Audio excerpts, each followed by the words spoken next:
Kimwe no mu bindi bice by'igihugu byagiye byumvikanamo iki kibazo, hari abaturage bo mu karere ka Gisagara nabo mu bihe bitandukanye bagiye babwira TV na Radio 1 ko babangamirwa nabo bita abakire biganjemo aba badatuye muri ibyo bice ariko bahafite ubutaka bagahitamo kubuteraho amashyamba, nyamara ubundi ngo bwari busanzwe buhingwaho. Ibi ngo bikabagiraho ingaruka kuko uretse guhomba umusaruro wavaga kuri ubwo butaka, ngo n'ubundi buhasigara usanga umusaruro wabwo utuba kubera konerwa n'amashyamba. Nyine usanga amashyamba yaha ari uruvange, usanga ahingwa mu buryo budasobanutse. Ugasanga sesekanza ahantu hagati y'imirima, hagati y'ingo, ukabona ni ibintu bidasobanutse. No muri uyu mudugudu harimo abagura ubutaka bakagura n'akantu gatoya hagati y'imirima bahinga bagahita bateramo ishyamba. Hari ukubuturanye n'umukire, aho hantu hakaba ari ahantu hakagombye guhingwa, wa mukire akaza akajya ajya nk'imbere y'irembo bakabagotesha amashyamba kubera ko bari abakire. Abakozi barahembwa na leta, baragira gute, barashaka umutungo w'amashyamba gusa, ibindi byose bamaze kubigeraho.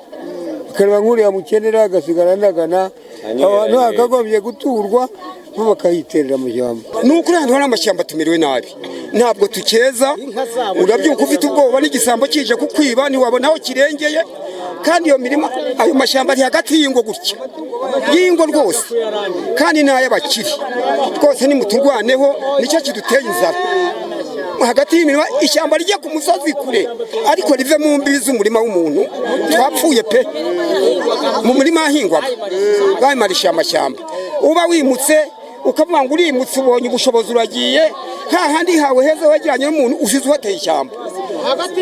Hagati y'imyaka wa wundi wasigaye pe inzara imwiciriye kweza. Ni mutubayira abavugizi. Iki ni ikibazo kandi cyongeye kugaragazwa n'abatuye umurenge wa Gikonko muri aka karere ka Gisagara, maze umuyobozi w'aka karere Bwana Rutaburingoga Jerome ahita ategeka ko hatewe amashyamba muri ubwo buryo bwose ahita arandurwa kuko byaba ari uguteza abaturage inzara. Hari ikintu cyavuzwe ngo abishoboye baragura ahantu mu buhinzi bakahatera amashyamba.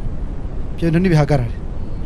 Ndasaba randi ahantu haterwa amashyamba harazwe, ariko mu mirima myiza ntago bayiteramo iki amashyamba, byaba ari uguteza inzara.